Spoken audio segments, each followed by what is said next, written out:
Hello everyone, welcome to my channel Shiksha academy. मैं नंदिता आप सभी का बहुत बहुत स्वागत करती हूँ अपने चैनल पे। और आज काफ़ी ज़्यादा इंपॉर्टेंट वीडियो है और भी वीडियो इंपॉर्टेंट आ चुके हैं अब तक मेरे चैनल पे। जो भी स्टूडेंट DDU से बीएड कर रहे हैं, सेमेस्टर 3 में है, सीरीज़ चल रही है पेडागोजी ऑफ ऑल सब्जेक्ट। ठीक है, जितने भी MCQs है वो बाइलिंगुअल फॉर्मेट में बनाए गए हैं और अब तक इस सीरीज़ के 3 वीडियोज़ आ चुके हैं। तो जो आज का वीडियो है, ये वीडियो होगा pedagogy of all subject part 4। ठीक है, और आपका जो सब्जेक्ट कोड है EDU BED 112 है। और इस हर वीडियो में मैं बताती हूँ कि जो भी आप जिस भी सब्जेक्ट की आप पेडागोजी पढ़ रहे हैं, पेडागोजी सिविक्स है, पेडागोजी ऑफ मैथ्स है, पेडागोजी ऑफ फिजिकल साइंस है, पेडागोजी ऑफ हिंदी है, संस्कृत है, ये वीडियो जो सीरीज़ है ये सभी लोगों को इक्वली काम आएगी। रीज़न इसका ये है कि जो भी आपका पेडागोजी 2 सब्जेक्ट पढ़ने हैं उसमें लगभग 80% से ज़्यादा जो सिलेबस है वो आपका पूरी तरह से कॉमन है। ठीक है, और कुछ एक थियरीज़ है वो आपके पेडागोजी ऑफ मैथ्स और फिजिकल साइंस में दी हुई है, वहाँ माइक्रो टीचिंग नहीं दिया हुआ है। पेडागोजी ऑफ सिविक्स और भी अदर कुछ सब्जेक्ट है वहाँ माइक्रो टीचिंग सिलेबस में है। तो ये एक डिफरेंस मैंने देखा है, पाया है। बाकी 80% से ज़्यादा सिलेबस बिल्कुल कॉमन है। तो ये जो सीरीज़ है ये सबके लिए इक्वली बेनिफिशियल है, आप जिस भी सब्जेक्ट की पेडागोजी आपने अपने BEd 3rd सेमेस्टर में चूज़ की है। ठीक है, तो चलिए हम बिना कुछ देर के इस पार्ट 4 को शुरू करते हैं। आज हम कुछ इंपॉर्टेंट क्वेश्चंस को डिस्कस करेंगे। एक इंपॉर्टेंट कॉन्सेप्ट है कोन ऑफ लर्निंग, उसको डिस्कस करेंगे। ठीक है, तो वीडियो को लास्ट तक ज़रूर देखिएगा और वीडियो शुरू करने से पहले प्लीज़ लाइक बटन को प्रेस करिए। ठीक है, इससे मुझे काफ़ी सपोर्ट मिलता है, मेरे चैनल को सपोर्ट मिलता है। तो चलिए वीडियो को शुरू करते हैं। ठीक है, 30 क्वेश्चंस तक हम पिछले वीडियो सीरीज़ में डिस्कस कर चुके हैं। यहाँ पे क्वेश्चन नंबर 31 से लेते हैं। ठीक है, और आई थिंक आज हम 5 क्वेश्चंस को डिस्कस करेंगे क्योंकि एक क्वेश्चन पूरी तरह से कॉन्सेप्ट बेस्ड है। तो MCQs के साथ उस क्वेश्चन को कैसे एक इमेज के फॉर्म में मैं आपको एक्सप्लेन करूँगी, जिसको मैंने अभी वीडियो शुरू करते समय बताया कि कोन ऑफ लर्निंग का जो कॉन्सेप्ट है वो इंपॉर्टेंट है। ठीक है, वो डिस्कस करेंगे। ठीक है, वीडियो बहुत लंबा ना हो इसलिए छोटे छोटे पार्ट्स में वीडियो बनाएंगे। ठीक है, स्क्रीन पे आप जैसा कि देख सकते हैं question number 31, the complementary written work is, पूरक लिखित कार्य क्या है। इसके पहले जो हम लोग क्वेश्चन 30 डिस्कस किए थे उसमें हम लोग डिस्कस किए थे कि ड्रिल वर्क कितने तरह के होते हैं। ठीक है, ड्रिल वर्क मतलब कि जो भी चीज़ें आप रिपीटेशन के थ्रू सीखते हैं, प्रैक्टिस करते हैं, वो आपका ड्रिल वर्क में आ जाता है। उसमें आपका ओरल, रिटन, होमवर्क सारे ही आपके ऑप्शंस दिए हुए थे। ठीक है, तो उसी से रिलेटेड यहाँ पे क्वेश्चन है कॉम्प्लीमेंट्री रिटन वर्क। यहाँ पे कॉम्प्लीमेंट्री रिटन वर्क की बात की, रिटन वर्क है कि आपने रिटन वर्क किया, क्लास में किया। यहाँ पे पूरक लिखित कार्य, तो यहाँ पे पूरक का मतलब यहाँ है कि जो एडिशनल आपको दिया जाता है। तो यहाँ पे करेक्ट ऑप्शन है आपका होमवर्क। ठीक है, घर का काम मतलब बेसिकली घर का काम यहाँ पे ओके ट्रांसलेशन में कई बार हो जाता है। ठीक है, तो होमवर्क बेसिकली कहने का मतलब जो भी बच्चा स्कूल में पढ़ने गया, ठीक है, वहाँ पे स्कूल में तो वो रिटन वर्क करता है, स्कूल में ओरल वर्क करता है। ठीक है, तो उसके बाद जो वो घर पे उसको होमवर्क दिया जाता है, जो रिटन वर्क घर के लिए दिया जाता है, वो होमवर्क में आता है और उसको हम कॉम्प्लीमेंट्री रिटन वर्क कहते हैं, हिंदी में पूरक लिखित कार्य कहते हैं। ठीक है, अगले क्वेश्चन की तरफ आगे बढ़ते हैं। Question number 32, creativity and originality of ideas are develop in. ठीक है, विचारों की रचनात्मकता और मौलिकता की यहाँ की बात की जा रही है कि भाई ऑप्शंस दिए हुए हैं किसमें बच्चों की जो क्रिएटिविटी है वो बढ़ती है, वो दिखती है, और मतलब जो भी उनके माइंड में जो आइडियाज़ आते हैं वो बिल्कुल ओरिजिनल होते हैं, नए होते हैं। ठीक है, तो ये एक कॉन्सेप्ट है और ये काफ़ी इंपॉर्टेंट कॉन्सेप्ट है। और कीवर्ड्स यहाँ पे किसी भी ऐसे क्वेश्चंस को हमेशा कीवर्ड टच करके देखना चाहिए कि यहाँ पे कीवर्ड क्या है। कीवर्ड यहाँ पे क्या है, क्रिएटिविटी की बात हो रही है, ओरिजिनलिटी की बात हो रही है। ठीक है, अब ऑप्शंस को आप देखिए, होमवर्क दिया हुआ है, घर का काम बेसिकली घर पे दिया जाने वाला काम स्कूल से, और ब्रेनस्टॉर्मिंग है, रिटन वर्क है, नन ऑफ द अबव है। तो यहाँ आपका सही ऑप्शन क्या है बताइए आप लोग, जो लोग भी प्रीमियर यहाँ देख रहे हैं। ये काफ़ी अच्छा क्वेश्चन है और काफ़ी ज़्यादा इंपॉर्टेंट भी है। और बहुत बारी लगता है कि छोटे छोटे कॉन्सेप्ट है वो इंपॉर्टेंट नहीं है, बट वो घुमा फिरा के इस तरह से क्वेश्चंस फ्रेम कर दिए जाते हैं कि फिर अगर आपने कॉन्सेप्ट क्लियर नहीं किया है तो फिर करना बहुत मुश्किल है। ठीक है, बताइए।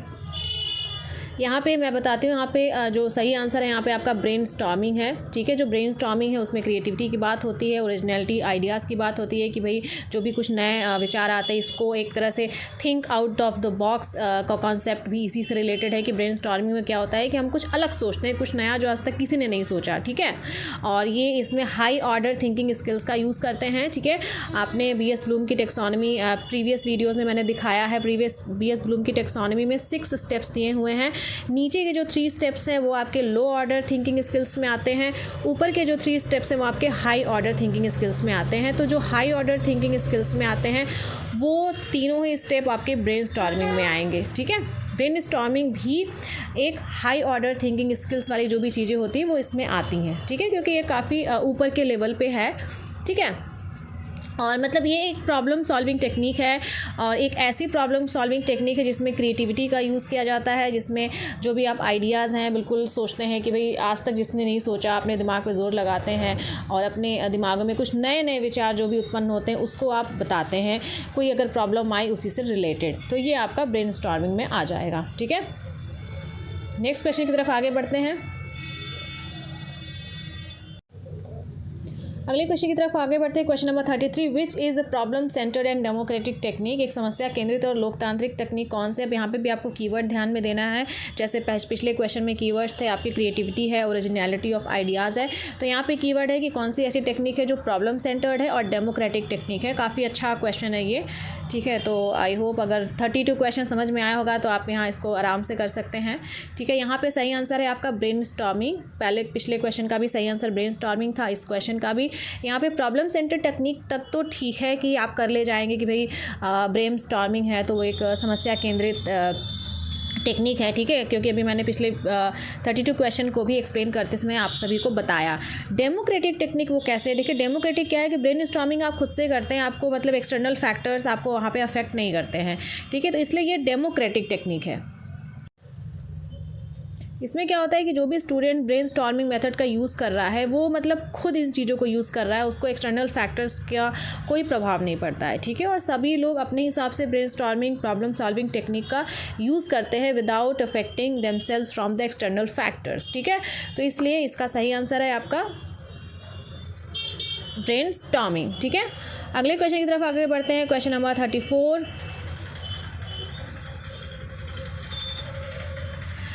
ये काफ़ी ज़्यादा इंपॉर्टेंट क्वेश्चन है और आज मैं इस क्वेश्चन को यहाँ पे कवर भी करूँगी, जो आपका एक डायग्राम है उसको कवर करूँगी, इसलिए ये काफ़ी ज़्यादा इंपॉर्टेंट क्वेश्चन है। इसलिए आज हम इस वीडियो में सीरीज़ में सिर्फ 5 क्वेश्चंस को ही रखा है, क्योंकि वीडियो बहुत लंबा हो जा रहा है, ठीक है, और बहुत लंबे वीडियो देखना मोनोटोनस होता है, ठीक है, और रिकॉर्डिंग में भी थोड़ी प्रॉब्लम आती है क्योंकि बैकग्राउंड नॉइस बहुत ज़्यादा आ रहा है मेरे यहाँ से, ठीक है। तो ये कॉन्सेप्ट है कोन ऑफ एक्सपीरियंस का। तो ये जो क्वेश्चन नंबर 34 है, कोन of experience concept is proposed bye, ये काफ़ी इंपॉर्टेंट कॉन्सेप्ट है और इसका प्रैक्टिकल यूज़ बहुत है। आप इस कोन ऑफ एक्सपीरियंस कॉन्सेप्ट को जब आप समझेंगे जानेंगे, इस वीडियो में मैं पूरा डिटेल में बताने वाली हूँ, उसके बाद अगर आप इस कॉन्सेप्ट को अपनी प्रैक्टिकल लाइफ में इम्प्लीमेंट करते हैं तो आपको बहुत ज़्यादा फ़ायदा होने वाला है। इनफैक्ट आप स्टूडेंट हैं, आप आगे जाके कोई बिज़नेस करने वाले हैं, हर जगह इन चीज़ का इस एक्सपीरियंस कोन ऑफ एक्सपीरियंस का यूज़ है, ठीक है। सबसे पहले इस क्वेश्चन को लेते हैं। Cone of experience concept is proposed by किसने दिया था, तो option number 4 is right, Edgar Dale के द्वारा दिया गया था। कोन ऑफ एक्सपीरियंस एक कॉन्सेप्ट है जो एडगर डेल ने किया था। दूसरा क्वेश्चन अगर पूछा जाता है कि कोन ऑफ लर्निंग का कॉन्सेप्ट किसने दिया, तो भी एडगर डेल बोलेंगे। उसके बाद तीसरा क्वेश्चन ये हो गया कि लर्निंग पिरामिड का कॉन्सेप्ट किसने दिया, तो भी एडगर डेल बोलेंगे, क्योंकि कोन ऑफ एक्सपीरियंस की बात करें या कोन ऑफ लर्निंग की बात करें या लर्निंग पिरामिड की बात करें, तीनों बात एक ही है, ठीक है, बस नाम अलग अलग है, तो कन्फ्यूज़ होने की ज़रूरत नहीं है, ठीक है। कोन of experience, learning pyramid, cone of learning, तीनों कॉन्सेप्ट एक ही कॉन्सेप्ट है और किसके द्वारा दिए गए हैं, एडगर डेल के द्वारा 1969 में दिए गए हैं, ठीक है। तो इस तरह के क्वेश्चंस को, जैसे मैं वीडियो बना रही हूँ यहाँ पे, आप मेरा वीडियोस देख रहे हैं, आप ऐसे कॉन्सेप्ट को एमसीक्यूज़ के फॉर्म में छोटे छोटे बुलेट्स डाल करके कॉपी में नोट कर सकते हैं।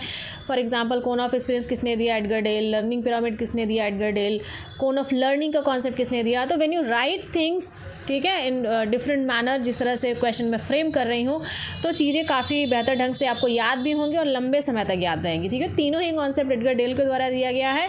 चौथा क्वेश्चन हो गया यहाँ पे 1969 किस ईयर में दिया गया, 1969 में दिया गया, ठीक है। चलिए अब इस कोन ऑफ एक्सपीरियंस कॉन्सेप्ट को हम डिटेल में समझते हैं, ठीक है। तो जैसा कि आप स्क्रीन पर देख सकते हैं, तो कोन ऑफ लर्निंग एक कोन बनाया हुआ है, ठीक है, और नीचे आप देख सकते हैं सोर्स एडगर डेल 1969, ठीक है। और यहाँ पे ये कोन ऑफ लर्निंग है, इसमें बताया गया है कि after 2 week we tend to remember, मतलब कि कोई भी चीज़ आप पढ़ते हैं, ठीक है, या जो भी चीज़ें आप एक्ट करते हैं, वो 2 हफ्ते के बाद कितनी सारी चीज़ें आपको उसमें से याद रहने वाली हैं, ठीक है। तो यहाँ पे ये कॉन्सेप्ट है और इसको ऐसे भी बोलते हैं कि इस कॉन्सेप्ट में किसकी बात की गई है, तो 10, 20, 30, 50, 70, 90, ठीक है, इसकी बात की गई है। और क्या बात की गई है वो हम यहाँ पे शुरू करते हैं, ठीक है। तो यहाँ पे जब सबसे पिरामिड में सबसे ऊपर देखिए जो लिखा हुआ है 10% ऑफ व्हाट वी रीड। तो अगर हम कुछ भी रीड करते हैं तो 2 हफ्ते के बाद उसमें से हमें कितना याद रहेगा, 10% याद रहेगा। ठीक है, यहाँ पे एग्जांपल दिया हुआ है रीडिंग। अगला है जो पिरामिड का पार्ट है, ऊपर से हम चलते हैं 20% ऑफ व्हाट वी हियर। अगर हम कुछ भी सुनते हैं, जैसे आप मेरे वीडियो को यहाँ पे सुन रहे हैं, हियरिंग द वर्ड्स। ठीक है, सुनने के बाद क्या होता है कि 2 हफ्ते के बाद उसमें सुनी हुई बातों में से आपको 20% याद रहने वाला है।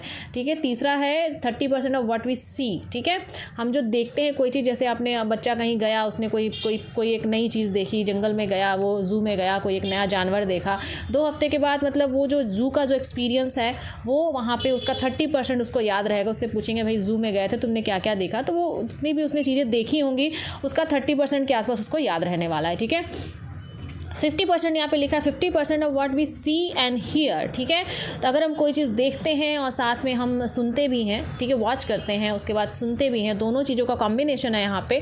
तो अगर दोनों चीज़ से हम कोई मूवी देख रहे हैं, ठीक है, वो मूवी में हम डायलॉग्स भी होते हैं, मूवी को हम सिर्फ देखते नहीं है, वो मूक नहीं होती है, उसमें डायलॉग्स भी होते हैं। हम कहीं एग्जीबिशन में जाते हैं या कोई डिमॉन्स्ट्रेशन देखते हैं तो वहाँ पर दोनों चीज़ों का कॉम्बिनेशन होता है। जैसे आप अगर कहीं पर गए तो आप चीज़ों को देख भी रहे हैं, जो टूरिस्ट गाइड है आपको उन चीज़ों के बारे में बता भी रहा है, तो ये काफ़ी बेहतर एग्जाम्पल है। तो वो अगर ऐसा एक्सपीरियंस आप करते हैं as a student, as a learner, as an educator, तो 2 हफ्ते के बाद आपको वहाँ की 50% चीज़ें याद रहने वाली हैं। तो था अगला है 70% ऑफ व्हाट वी से। तो जो भी हम एक्सपीरियंस चीज़ें करते हैं, अगर उससे रिलेटेड चीज़ों हम बोलते हैं, ठीक है, रीड करते हैं, हम खुद से बोलते हैं, ठीक है, तो वो चीज़ें आपको, जैसे पार्टिसिपेटिंग इन अ डिस्कशन, यहाँ पे एग्जांपल दिया है, किसी डिस्कशन में आप पार्टिसिपेट कर रहे हैं या एक कोई टॉक शो है वहाँ पे जाके टॉक दे रहे हैं, तो 70% चीज़ें वहाँ की आपको याद रहती हैं। जो अगला पार्ट है डूइंग 90% ऑफ व्हाट वी से एंड डू। ठीक है, हम कोई चीज़ कहते भी हैं उसके बाद करते भी हैं। फॉर एग्जाम्पल अभी यहाँ मैं वीडियो रिकॉर्ड कर रही हूँ तो ये एक काफ़ी अच्छा एग्जाम्पल है। ठीक है, यहाँ पे लिखा हुआ doing a dramatic representation, simulating the real experience, doing the real thing.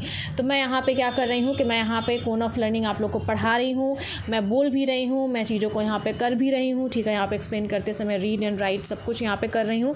तो इसलिए अगर मुझे 2 हफ्ते के बाद कोई पूछेगा कि भाई कोन ऑफ लर्निंग के बारे में बताओ, तो ये जो वीडियो रिकॉर्डिंग एक्सपीरियंस है या मैं जो भी आपको पढ़ा रही हूँ इसका 90% मुझे याद रहने वाला है। ठीक है, तो यहाँ पे ये जो कॉन्सेप्ट है ये काफ़ी अच्छा कॉन्सेप्ट इसलिए है क्योंकि इसका प्रैक्टिकल यूज़ है। ठीक है, क्योंकि यहाँ इसका प्रैक्टिकल यूज़ है और यहाँ पे ये कॉन्सेप्ट बताता है कि जितनी भी ज़्यादा सेंसेस हैं आपके, उसका अगर आप यूज़ करते हैं तो वो जो होलिस्टिक एक्सपीरियंस आपको मिलता है पूरी तरह से, संपूर्ण तरह से, वो काफ़ी लंबे समय तक आपको याद रहता है और फिर आपको कुछ और ही बना देता है। तो इसलिए आप लोग, मैं एक एजुकेटर हूँ यहाँ पे, स्टूडेंट्स भी हूँ, आप लोग यहाँ पे बहुत सारे लोग एजुकेटर्स हैं, स्टूडेंट्स भी हैं। तो इस कॉन्सेप्ट को अगर आप प्रैक्टिकल लाइफ में भी यूज़ करते हैं तो ये आपको काफ़ी मतलब लॉन्ग टर्म में बेनिफिट करने वाला है। कोई भी मैजिक एक रात में नहीं होता है, टाइम लगता है। ठीक है, और यहाँ पे एक बहुत अच्छा कोट दिया हुआ कन्फ्यूशियस का, उसको मैं पढ़ती हूँ यहाँ पे। I see and I forget, I hear and I remember, I do and I understand. ये बहुत अच्छा कॉन्सेप्ट है और कॉन्सेप्ट में कोट है बहुत अच्छा, इसको आप अपनी कॉपी में लिख लीजिए। और अगर कैसा भी मतलब इससे रिलेटेड, लर्निंग से रिलेटेड कोई भी अगर आपका क्वेश्चन आता है तो आप इस कोट का यूज़ कर सकते हैं। ठीक है, तो ये कोन ऑफ लर्निंग की बात हुई, जिसको हम लर्निंग पिरामिड भी कहते हैं, कोन ऑफ एक्सपीरियंस या कोन ऑफ एक्सपीरियंस है, कोन ऑफ लर्निंग भी कहते हैं, कोन ऑफ एक्सपीरियंस भी कहते हैं, लर्निंग पिरामिड भी कहते हैं। 3 नाम मैंने अभी वीडियो में बताए इसके पहले। ठीक है, और यहाँ पे एक जो डायग्राम है, अगर कोन ऑफ लर्निंग से रिलेटेड कोई भी क्वेश्चन आता है तो आप आराम से कर सकते हैं। मैंने 6-7 क्वेश्चन के आसपास यहाँ पे आपको बता दिए हैं। किसने दिया है कॉन्सेप्ट? एडगर डेड ने दिया है, उसके 3 नाम हैं, किस ईयर में दिया है, 1969 में दिया है। और इस तरह से भी एक क्वेश्चन फ्रेम किया जा सकता है कि 10, 20, 30, 50, 70, 90 का कॉन्सेप्ट किसने दिया था। इस तरह से भी एक क्वेश्चन बनाया जा सकता है। ठीक है, तो चलिए आगे बढ़ते हैं अगले क्वेश्चन की तरफ। आई होप इस डायग्राम से आपको चीज़ें बहुत समझ में आ गई होंगी। पूरी कोशिश रहती है कि हिंदी माध्यम के स्टूडेंट्स को भी मेरा जो एक्सप्लेन करने का तरीका है वो समझ में आए, और मैं बहुत इजी इंग्लिश वर्ड्स भी यूज़ करती हूँ जिससे कि हिंदी माध्यम के बच्चों को परेशानी ना हो। अगर कुछ भी आप लोग को समझ में नहीं आता तो प्लीज़ कमेंट सेक्शन में ज़रूर बताइए। कोई भी चीज़ नहीं समझ में आती है तो मैं पूरी कोशिश करूँगी कि उसको अच्छे से और एक्सप्लेन करूँ और हिंदी शब्दों का प्रयोग करते हुए। अदरवाइज़ टेलीग्राम तो है ही, वहाँ भी आप चीज़ों को पूछ सकते हैं। ठीक है, फ्री टाइम में मैं वहाँ पे रिप्लाई ज़रूर दूँगी। चलते हैं फिर नेक्स्ट क्वेश्चन की तरफ आगे बढ़ते हैं। क्वेश्चन नंबर 35 यहाँ है, full form of OHP is. ये तो बहुत आसान क्वेश्चन है, लड्डू क्वेश्चन है, आई थिंक आप लोग को बताना चाहिए, तो बताइए इसका क्या आंसर होगा। ऑप्शन दिया है overhead projector, overhead print, overhead printer, overhead project. ठीक है, काफ़ी ये मतलब डे टू डे लाइफ में, मतलब एजुकेशनल इन्वायरमेंट में OHP का यूज़ किया जाता है, पहले भी किया जाता है, अब भी किया जाता है, और अब तो काफ़ी अच्छे चीज़ें आ गई हैं। ठीक है, बेसिकली आपका एक टीचिंग एड की तरह यूज़ करते हैं आप इसको। ठीक है, बताइए इसका सही आंसर क्या है। Full form of OHP is, यहाँ पे जो ऑप्शन नंबर 1 है which is right, overhead projector. ठीक है, ओवरहेड प्रोजेक्टर है, इसमें क्या करते हैं कि एक मतलब डिवाइस होती है और स्क्रीन पे इसको प्रोजेक्ट करते हैं, उसके ऊपर आप ट्रांसपेरेंसीज होती हैं, मतलब बिल्कुल ऐसे ट्रांसपेरेंसी मतलब स्लाइड्स होती हैं, उस पर आप लिखते हैं, उसको जब ओवरहेड प्रोजेक्टर के ऊपर रखते हैं तो बिल्कुल आपको सामने जो दीवार है कहीं भी आप प्रोजेक्ट कर सकते हैं वहाँ पर। और वाइल डूइंग MBA हम लोगों ने इसका यूज़ किया था, इसलिए मैं प्रैक्टिकल एक्सपीरियंस है मेरे पास इसका। हम लोगों ने ट्रांसपेरेंसीज बनाई थी और उस पर रख के हम लोग प्रोजेक्ट करते थे, फिर वहाँ पे प्रेजेंटेशन देते थे। तो ये कॉन्सेप्ट अब तो काफ़ी अच्छे प्रोजेक्टर्स आ गए जहाँ ट्रांसपेरेंसीज का यूज़ नहीं होता। आपने लैपटॉप में बनाया अपना जो भी प्रोजेक्ट है, पावर पॉइंट में बनाया आपने, मतलब वही वहाँ पे जाके अपना सेट कर देते हैं, बहुत आसान होता है वहाँ पे। ठीक है, तो चलिए आज की वीडियो में इतना ही रखते हैं, मिलते हैं फिर नेक्स्ट वीडियो में और इंपॉर्टेंट क्वेश्चंस के साथ। I hope cone of learning का जो कॉन्सेप्ट है वो आपको इस वीडियो में समझ में आ गया होगा। ठीक है, तो जिन लोगों ने वीडियो लास्ट तक देखा सभी लोग को बहुत बहुत थैंक यू वीडियो देखने के लिए, और शेयर करना मत भूलिएगा अपने बैचमेट्स से, क्योंकि ये सब कॉन्सेप्ट इतने ज़्यादा इंपॉर्टेंट है कि मतलब डेफिनेटली एग्ज़ाम्स में आपको क्वेश्चन फंसने वाले हैं यहाँ से। और बाकी कुछ चीज़ें ऐसी हैं कि जो बिल्कुल आपको यहाँ नहीं तो कहीं ना कहीं लाइफ में तो मिलेंगी, क्योंकि सारे ही कॉन्सेप्ट बहुत ज़्यादा इंपॉर्टेंट हैं। तो थैंक यू फॉर वॉचिंग, मिलते हैं फिर नेक्स्ट वीडियो में। और बाकी जो भी इंपॉर्टेंट अभी आप लोगों ने वीडियोस नहीं देखी है, जैसे टिप्स फॉर एग्ज़ाम, जो भी नए स्टूडेंट्स जुड़े हुए हैं चैनल पे बाद में, तो जैसे टिप्स फॉर एग्ज़ाम करके है, सब्जेक्ट कॉम्बिनेशन की वीडियोस हैं, माइक्रो टीचिंग की वीडियोस हैं, principle and method of teaching की पूरी प्लेलिस्ट रेडी है, लगभग उसमें 9 वीडियोस के आसपास है, 9-10। तो आप वहाँ उसको भी सब कुछ डिस्क्रिप्शन में मैं डाल दे रही हूँ, उसको ज़रूर देखिएगा। मिलते हैं फिर नेक्स्ट वीडियो में, थैंक यू।